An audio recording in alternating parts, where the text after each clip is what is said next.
not a game, it's a rich thing.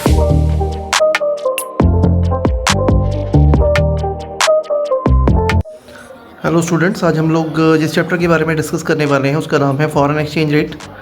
ध्यान रखिएगा, काफ़ी इंपॉर्टेंट चैप्टर है और आप इसे स्टार्ट करते हैं। सबसे पहले हम बात करते हैं यहाँ पे फॉरेन एक्सचेंज रेट होता क्या है।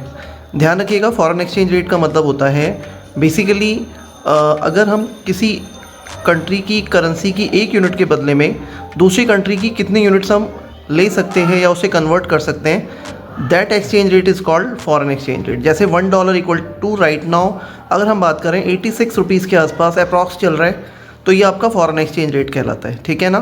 तो किसी भी कंट्री की करेंसी की एक यूनिट के बदले में दूसरी कंट्री की हम कितनी यूनिट्स यानी क्वांटिटी ले सकते हैं, वो हमारा फॉरेन एक्सचेंज रेट कहलाता है। ठीक है, आपको ध्यान रखिएगा। ठीक है ना। नेक्स्ट हम बात करते हैं types of foreign exchange rate. अगर मैं types of foreign exchange rate की बात करूं तो फॉरेन एक्सचेंज रेट को मेज़र करने के लिए सबसे पहले हमारे पास फ्लेक्सिबल एक्सचेंज रेट सिस्टम हमें पढ़ना होगा। फ्लेक्सिबल एक्सचेंज रेट होता क्या है, ध्यान रखिएगा। Flexible exchange rate are those exchange rate which is change according to market force, यानी जो मार्केट में डिमांड एंड सप्लाई है उसके अकॉर्डिंग यहाँ पे एक्सचेंज रेट चेंज होता रहता है। इसे गवर्नमेंट डिसाइड नहीं करती है, मार्केट फोर्स डिसाइड करता है। ठीक है। अगर डिमांड ज़्यादा है तो डॉलर महंगा होगा और अगर डिमांड कम है तो डॉलर सस्ता होगा। ठीक है। अगर हम इसके मेरिट्स की बात करें तो सबसे पहले मेरिट्स, ध्यान रखिएगा, जो फ्लेक्सिबल एक्सचेंज रेट है उसके लिए हमें कोई भी huge gold reserve not required. हमें बहुत बड़ी मात्रा में गोल्ड रिजर्व, सिक्योरिटीज़ वगैरह हमें गिरवी नहीं रखनी होती है। ठीक है।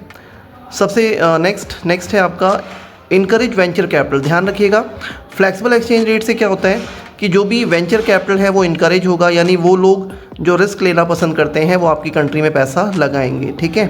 नेक्स्ट है help to ascertain equilibrium exchange rate. ध्यान रखिएगा, जो फ्लेक्सिबल एक्सचेंज रेट है उसमें टाइम टू टाइम जो भी राइट नाउ जो भी रेट चल रहा होगा, जो भी इक्विलिब्रियम एक्सचेंज रेट होगा वो हमें यहाँ पे एसर्टेन यानी कंफर्म हो पाता है, हम उसे आसानी से पता कर सकते हैं। ठीक है। जैसे अभी आप कोई भी बिज़नेस न्यूज़ चैनल ओपन करते हैं तो अभी एट प्रेजेंट जो भी गोल्ड का रेट है, डॉलर का रेट है, जो भी रेट चल रहा होगा एट प्रेजेंट आपको पता चल रहा होता है, तो वो आपका इक्विलिब्रियम एक्सचेंज रेट है और उसे आप फ्लेक्सिबल के अकॉर्डिंग मेज़र कर सकते हैं। ठीक है। अब हम बात करते हैं यहाँ पे डिमेरिट्स। ध्यान रखिएगा, जो फ्लेक्सिबल एक्सचेंज रेट है उसके कुछ डिमेरिट्स भी हैं, जैसे इकोनॉमिक स्टेबिलिटी। अगर हमारे एक्सचेंज रेट में चेंजेस होते रहेंगे, यानी डॉलर और रुपीज़ का रेट घटता बढ़ता रहेगा, तो इकॉनमी में स्टेबिलिटी रहेगी, यानी या तो कभी तेज़ी हो जाएगी, कभी मंदी हो जाएगी, कभी आपका इन्फ्लेशन बढ़ जाएगा और कभी इन्फ्लेशन कम हो जाएगा। ठीक है। अब सेकंड पॉइंट है इन्फ्लेशन। ध्यान रखिएगा, इकॉनमी में बहुत बड़ा जो चेंज होता है, फ्लक्चुएशन होता है, यानी प्राइस में हाइक हो जाना या प्राइस का कम हो जाना, उसका बहुत बड़ा रीज़न कह सकते हो आपकी एक्सचेंज रेट होता है, यानी डॉलर का चेंज होना, फॉरेन करेंसी का चेंज होना, ये हमारे यहाँ पे इन्फ्लेशन को पे इम्पैक्ट डालता है। ठीक है। तो एक डिमेरिट कह सकते हो कि अगर एक्सचेंज रेट में परिवर्तन होगा तो इन्फ्लेशन बढ़ जाएगा। ठीक है। तो ये एक बड़ा प्रॉब्लम है। नेक्स्ट है स्पेकुलेशन। फ्लेक्सिबल एक्सचेंज रेट का एक और ड्रॉबैक है कि इससे स्पेकुलेशन यानी सट्टेबाजी को बढ़ावा मिलता है। नेक्स्ट है आपका पॉलिसी फॉर्मुलेशन, वेरी डिफ़िकल्ट। ध्यान रखिएगा, गवर्नमेंट के लिए पॉलिसी बनाना थोड़ा सा डिफ़िकल्ट हो जाएगा क्योंकि सिचुएशन चेंज हो रही हैं due to flexible exchange rate, तो इसलिए थोड़ा सा डिफ़िकल्ट होता है। नेक्स्ट हम बात करते हैं फिक्स एक्सचेंज रेट सिस्टम।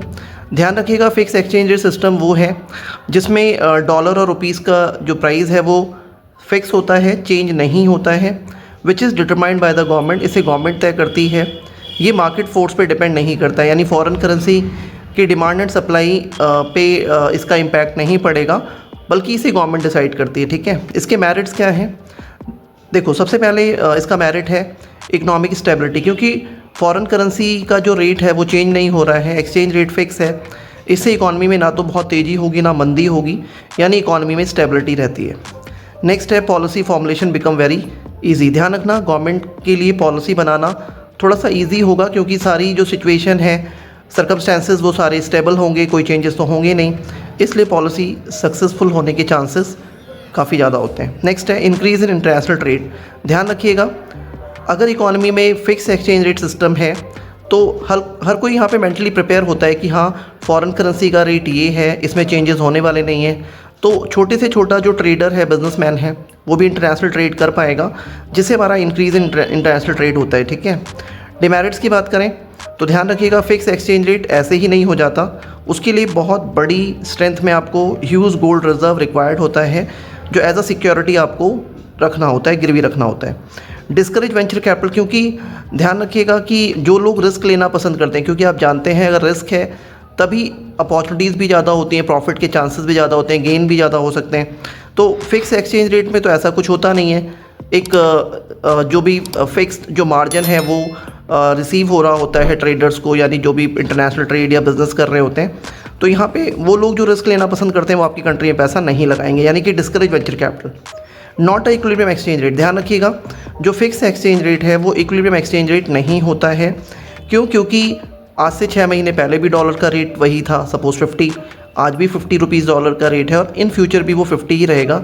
यानी एट प्रेजेंट जो भी चेंजेस हो रहे हैं उसका हमें यहाँ पे कोई भी नॉलेज नहीं होता है, क्योंकि फिक्स कर दिया जाता है गवर्नमेंट के थ्रू। तो ये आपका इक्विलिब्रियम एक्सचेंज रेट नहीं है, ठीक है।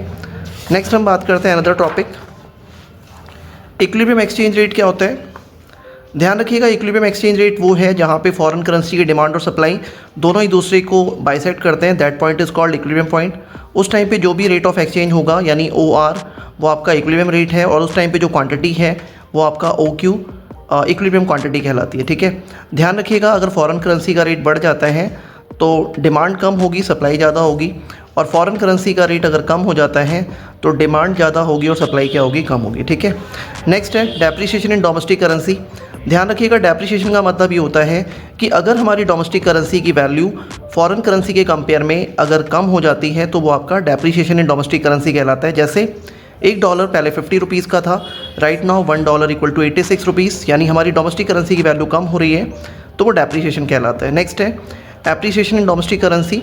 अगर हमारी डोमेस्टिक करेंसी की वैल्यू फॉरेन करेंसी के कंपेयर में बढ़ती है तो वो एप्रिसिएशन कहलाता है। जैसे $1 इक्वल टू पहले सपोज 80 था, अभी $1 इक्वल टू 50 रुपीज़ है, यानी पहले $1 के लिए हमें 80 रुपीज़ पे करने पड़ते थे, अभी हमें $1 के लिए 50 रुपीज़ पे करना होगा, तो ये एप्रिसिएशन कहलाता है। नेक्स्ट है आपका डिवैल्यूएशन इन डोमेस्टिक करेंसी। अगर हमारी गवर्नमेंट अपनी ओन करेंसी की वैल्यू को कम करती है फॉरेन करेंसी के कंपेयर में तो ये डिवैल्यूएशन कहलाता है। और कोई भी कंट्री अपनी करेंसी की वैल्यू को क्यों करती है कम? क्योंकि वो चाहती है अगर डॉलर महंगा है, रुपया सस्ता है, तो ध्यान रखिएगा इससे फॉरेन इन्वेस्टमेंट आपकी कंट्री में आएगा। जब आप एक्सपोर्ट करेंगे तो आपको ज़्यादा से ज़्यादा, क्योंकि वैल्यूएबल करेंसी डॉलर है, वो आपको मिलेगा, तो आप एक्सपोर्ट प्रमोट कर पाएंगे। तो ये कुछ रीज़न है, ठीक है। रिवैल्यूएशन इन डोमेस्टिक करेंसी, इसका मतलब ये होता है कि अगर गवर्नमेंट अपनी ओन करेंसी यानी डोमेस्टिक करेंसी की वैल्यू को बढ़ाती है इंटरनेशनल करेंसी के कंपेयर में तो वो रिवैल्यूएशन कहलाता है। और इसका मेन मोटिव ये है, अगर डॉलर सस्ता है, रुपया महंगा है, तो हमें इंपोर्ट करने में फ़ायदा होगा, ठीक है, और हमें फ़ॉरेन में इन्वेस्ट करने में थोड़ा सा कम पे करना पड़ेगा, ध्यान रखिएगा। नेक्स्ट है मैनेज फ्लोटिंग रेट सिस्टम। ध्यान रखिएगा किसी भी कंट्री की गवर्नमेंट अगर RBI के साथ मिलकर के अपनी करेंसी की वैल्यू को मैनिपुलेट करती है, चेंज करती है for a certain point of view या सर्टेन रीज़न, तो वो आपका मैनेज फ्लोटिंग रेट सिस्टम कहलाता है। अगर वो अपने ओन बेनिफिट के लिए कर रहे हैं या चेंजेस लेकर के आ रहे हैं तो वो डर्टी फ्लोटिंग भी कहलाता है, ठीक है। नेक्स्ट है आपका फॉरेन एक्सचेंज मार्केट। ध्यान रखिएगा जिस मार्केट में फॉरेन करेंसी का लेन देन होता है यानी बाय एंड सेल होता है, ऐसे मार्केट को हम क्या कहते हैं? Foreign exchange market. इनके फंक्शन क्या है? ट्रांसफ़र फंक्शन, जैसे ये आपको money as a foreign currency transfer करने का काम करती है। क्रेडिट फंक्शन, इन केस अगर आपको लोन चाहिए, क्रेडिट प्रोवाइड करता है foreign exchange market in terms of dollar, in terms of foreign currency. Hedging function, कहीं ना कहीं ये आपके रिस्क को कम करता है, यानी जिस भी रेट पे आपकी बीच में जो डील हुई है उस रेट पे ही आपको ये as a credit loan provide करेगा in terms of foreign currency. अगर फॉरेन करेंसी का रेट कम है या ज़्यादा है, डजंट मैटर, यानी यहाँ पे कहीं ना कहीं आपका रिस्क कम होता है, ये आपको ध्यान रखना है। नेक्स्ट हम बात करते हैं why we demand foreign exchange. हमें फॉरेन करेंसी की ज़रूरत क्यों होती है? तो सबसे पहले ध्यान रखिएगा इन रीजंस की वजह से हमें फॉरेन करेंसी की रिक्वायरमेंट होती है। जैसे पेमेंट ऑफ इंटरनेशनल डेब्ट, अगर आपको फॉरेन करेंसी में ही पेमेंट करना होगा विदेशी कर्ज का। अगर आपको इंपोर्ट करना है तो फॉरेन करेंसी चाहिए। Investment in rest of the world, foreign currency में अगर आप इन्वेस्ट करना चाहते हैं, फॉरेन में अगर आप इन्वेस्ट करोगे तो सिंपल सी बात है आपको उसके लिए भी फॉरेन करेंसी चाहिए।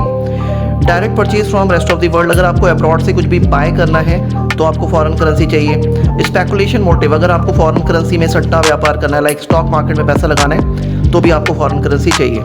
Source of supply of foreign exchange, यानी ऐसे कौन से सोर्सेज है जिससे आपकी कंट्री में यानी हमारी कंट्री में फॉरेन करेंसी आती है, तो सबसे पहले export to rest of the world, अगर हम फॉरेन में एक्सपोर्ट करते हैं तो फॉरेन करेंसी आएगी। नेक्स्ट है आपका रिसीव गिफ्ट और ग्रांट फ्रॉम अब्रॉड, अगर हमें अब्रॉड से कोई भी गिफ्ट या ग्रांट्स मिलता है तो फॉरेन करेंसी आती है। डायरेक्ट परचेज फ्रॉम अब्रॉड, अगर अब्रॉड से कुछ भी जो हमारे जैसे कोई भी पर्सन है जो अगर हमारे इंडिया से बाय करता है तो वो हमें फॉरेन करेंसी में पे करेगा, ध्यान रखिएगा, तो उससे भी हमारे पास फॉरेन करेंसी आती है। नेक्स्ट है डायरेक्ट इन्वेस्टमेंट फ्रॉम अब्रॉड, अगर फॉरेन से कोई भी बड़े बड़े जो बिजनेसमैन अगर इंडिया में पैसा लगाते हैं तो वो फॉरेन करेंसी ही हमें देके जाएंगे। नेक्स्ट है रेमिटेंस फ्रॉम अब्रॉड, अगर हमारे कुछ रिलेटिव हैं जो फॉरेन में रहते हैं, अगर वो कोई भी हमें कुछ भी हमें ट्रांसफ़र कर रहे हैं, कुछ भी हमें लाइक गिफ्ट दे रहे हैं या कुछ भी दे रहे हैं, तो वो भी हमें in terms of foreign currency ही मिल रहा होता है, ठीक है। नेक्स्ट है कुछ और टर्म्स, स्पॉट मार्केट, ध्यान रखिएगा, नाम से ही पता चल रहा है। Spot market are those market जिसमें आप प्रेजेंट ट्रांजेक्शंस को दिखाते हैं, प्रेजेंट लेन देनों को दिखाते हैं। इसका रिलेशन प्रेजेंट से है, फ्यूचर से नहीं है, ध्यान रखिएगा। इसमें जो भी आप रेट ऑफ एक्सचेंज होता है एट प्रेजेंट ही डिसाइड करते हैं, जिसमें आपको जिस रेट में आपको ट्रेड करना है। Forward market are those market which is futuristic, जो फ्यूचर से रिलेटेड है, इसमें फ्यूचर में होने वाले ट्रेड इंक्लूड किए जाते हैं, इसका प्रेजेंट से कोई लेना देना नहीं है। ध्यान रखिएगा, इसमें फ्यूचर में जो भी ट्रेड होगा उस एक्सचेंज रेट को हम अभी ही राइट नाउ डिसाइड कर लेते हैं। तो ये आपका फॉरवर्ड मार्केट हो गया। काफ़ी इंपॉर्टेंट चैप्टर है, हमने वन शॉट में इसे ऑलमोस्ट सारे टॉपिक कवर करने की कोशिश की है। आप इसे नोट डाउन कर लीजिएगा, स्क्रीनशॉट ले लीजिएगा, और अगर आपको किसी भी टॉपिक में कोई डाउट आता है तो आप ज़रूर कमेंट करें और चैनल को सब्सक्राइब करें, बेल आइकन को ज़रूर दबाएं ताकि इस तरह की जो भी प्रीसियस इन्फॉर्मेशन है जो एग्ज़ाम पॉइंट ऑफ व्यू से आपके लिए इंपॉर्टेंट है उसमें आपको हेल्प मिल सके। तो आज के लिए इतना ही, thank you very much. It's not a game, it's a rich thing.